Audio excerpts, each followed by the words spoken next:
Stephen, one of the things I noticed when you come out on stage is your opening gambit. You know, my lords, my ladies, my, you know, and all that kind of thing. Can we get a taste of what you're going to say? Are you switching it up this year? I don't want to give anything away particularly, except to say that I will be perhaps referencing in a way that is very unusual and is rather a risk and may well be a disaster, the film Inside Out.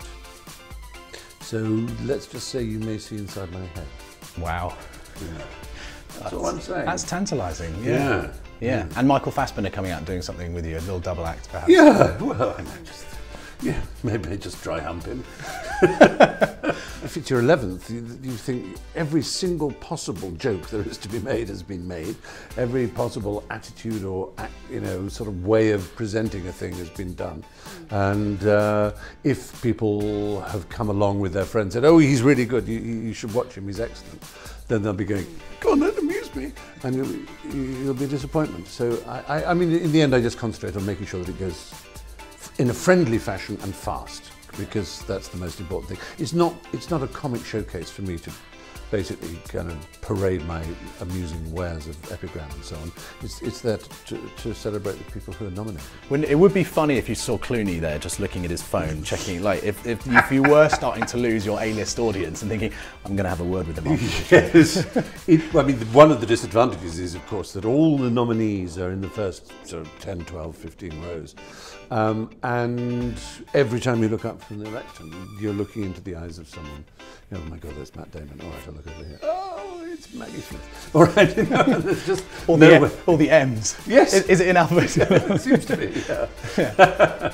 A lot of M's, actually. Now, you've been in the movies too, and I remember when I spoke to you last year that you have the crossover, so there are a lot of British stars that know you very well, Martin Freeman and people like that.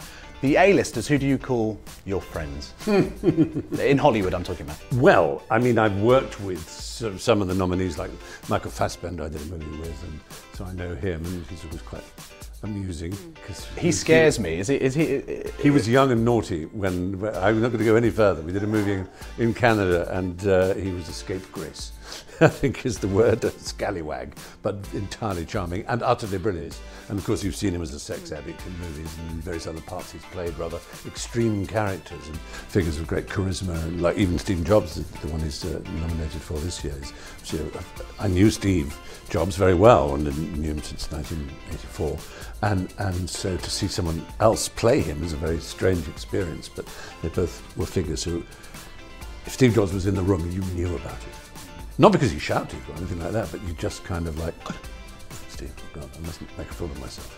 Stephen, is there anyone you don't know? This is ridiculous. I tell you who is probably the most famous Hollywood figure coming, whom I've never met. I've been in a room with, but not so much exchanged eyes with, and that's Steven Spielberg. So obviously I'd love to meet him because I'm a big admirer of his films, especially his very early films like Duel and so on, and so I'd love to chat to him about those.